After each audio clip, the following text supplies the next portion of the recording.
Students, आज का अपना टॉपिक है determination of internal resistance of a cell by potentiometer method. देखो, पोटेंशियोमीटर मेथड से हमने ईएमएफ भी निकाल ली सेल की। पहले क्या निकाली थी? ईएमएफ निकाली थी सेल की। फिर ईएमएफ को कंपेयर किया था सेकंड में। अब थर्ड में क्या करेंगे? इंटरनल रेजिस्टेंस निकालेंगे किसी भी सेल का। तो उसके लिए हम क्या करेंगे? तो आ जाओ, क्या करते हैं, पोटेंशियोमीटर का डायग्राम बनाते हैं। ये हमने क्या लगा दी? बैटरी लगा दी। ठीक है, एक एमीटर कनेक्ट कर दिया यहाँ। इसके बाद हमने एक रियोस्टेट कनेक्ट कर दिया। रियोस्टेट मींस यहां से हम रेजिस्टेंस को वेरी कर सकते हैं। और यहां हमने क्या किया? एक की लगा दी। ठीक है, अब क्या करते हैं?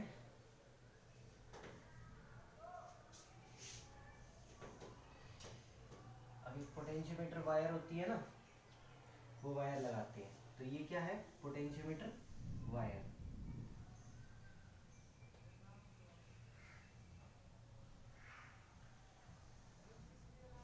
ये क्या है? Potentiometer wire. और एक स्केल होता है यहाँ, कितने सेंटीमीटर का होता है? 100 सेंटीमीटर का।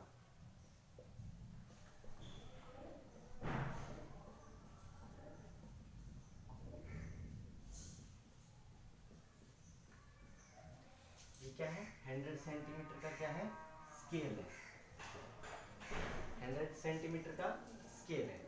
ठीक है, इस पॉइंट को मैंने अज्यूम कर लिया ए, इस पॉइंट को बी। अब क्या करना है हमें? क्या करना है? इंटरनल रेजिस्टेंस निकालना है सेल का। तो क्या करेंगे? पॉइंट ए से हम कनेक्ट करेंगे किसको? सेल को।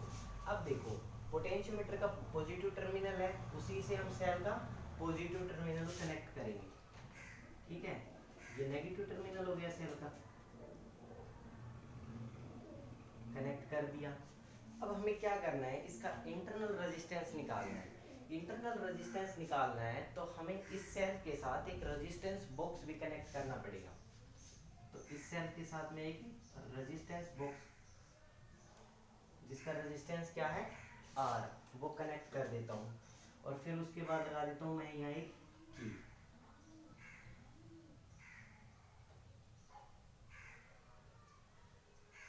इसको ऐसे कनेक्ट कर दिया हमने, यहाँ लगा दी की K1।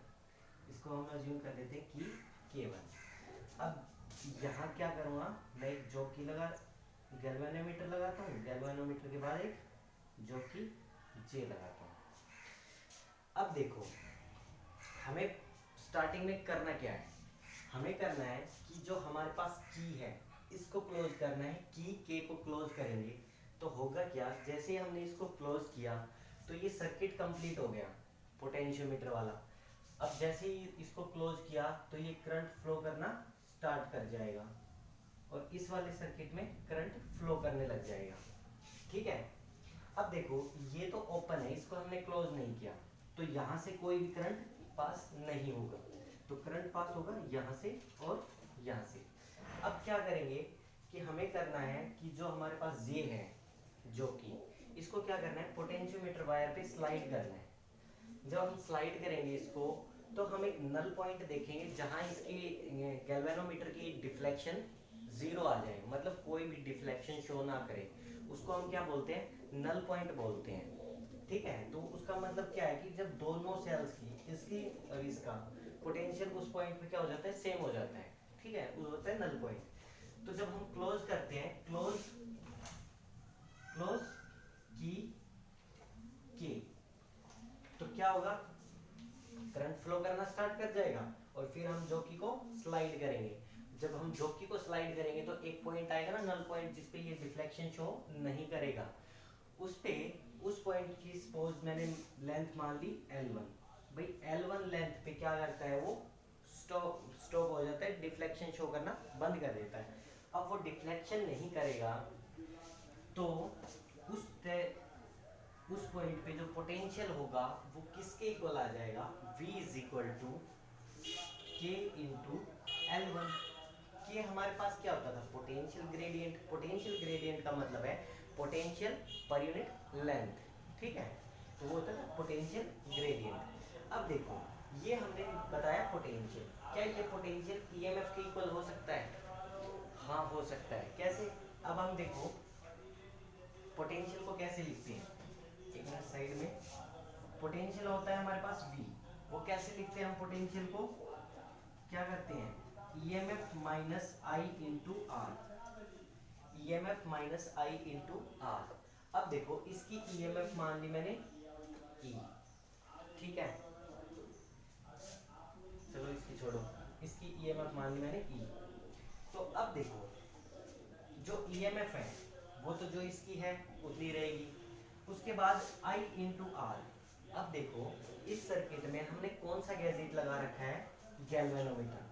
ये तो ओपन सर्किट है क्योंकि यहाँ से कोई करंट पास नहीं कर रहा, और करंट पास नहीं कर रहा तो इसमें से कोई करंट नहीं आएगा तो पोटेंशियल ड्रॉप भी नहीं होगा।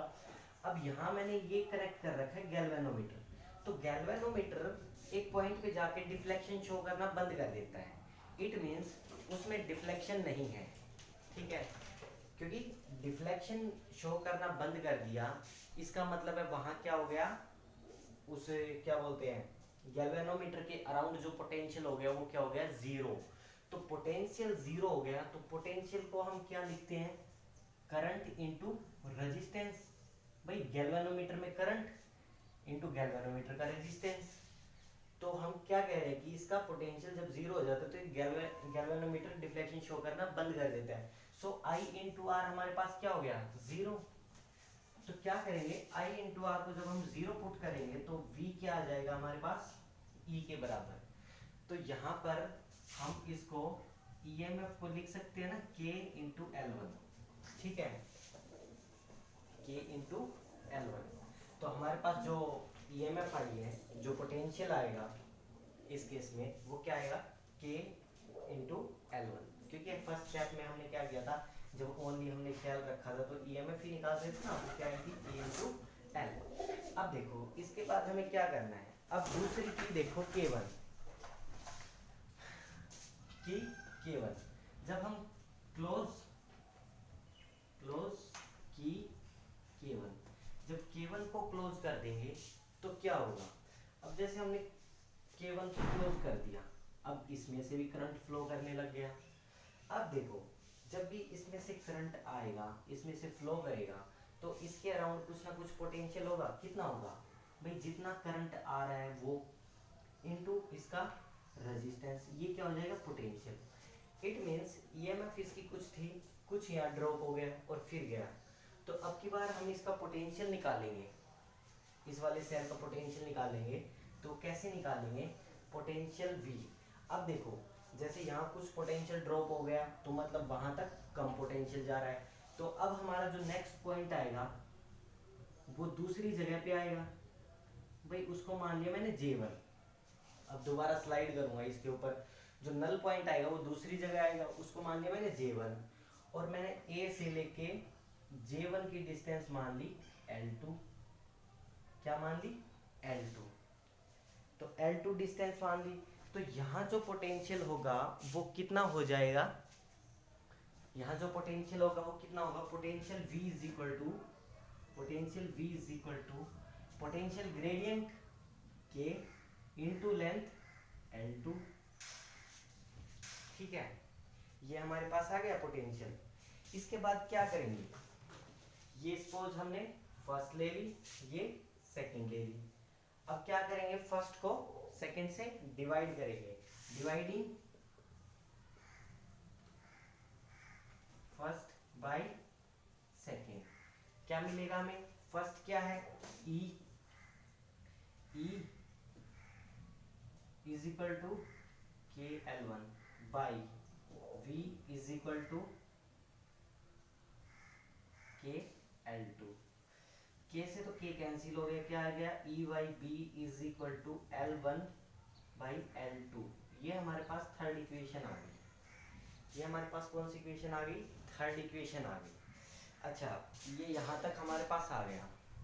अब देखो थोड़ा सा पीछे जाओ, जब हमने इंटरनल रेजिस्टेंस निकाला था सेल का, तो उसका जो फॉर्मूला होता था वो क्या होता था इंटरनल रेजिस्टेंस का।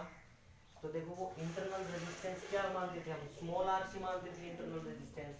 तो उसका जो इंटरनल रेजिस्टेंस स्मॉल आर वो किसके इक्वल होता था,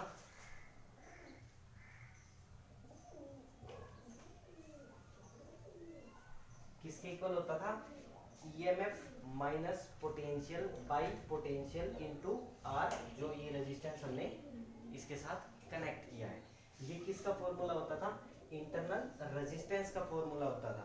ठीक है, अब यहां से क्या करेंगे हम, इनको अलग कर लो, E by V minus one into R. E by V की वैल्यू क्या है हमारे पास, देखो ई बाई वी की वैल्यू ये है हमारे पास L1 by L2। So put कर दो तो स्मॉल r यानी इंटरनल रेजिस्टेंस क्या आ जाएगा, L1 by L2 minus one into R. ये हमारे पास क्या आ गया, इंटरनल रेजिस्टेंस ऑफ सेल। इसको सोल्व कर सकते हो, L2 को एलसीएम लेके इसको आगे सोल्व कर सकते हो, क्या आ जाएगा, R is equal to L1 minus L2 by L2 into R. ये हमारे पास क्या आ जाएगा इसका फाइनल रिजल्ट। ठीक है, सो ये क्या है, internal resistance of a cell किससे निकाला है, बाई पोटेंशियोमीटर मेथड से। ठीक है, समझ गए इसको अच्छे से। ठीक है, ये हमारा चैप्टर कंप्लीट हो गया। कल से हम नेक्स्ट चैप्टर करेंगे। ठीक है, ये इसका लास्ट टॉपिक था। ओके, ये पोटेंशियोमीटर के यूजेस है, एप्लीकेशंस।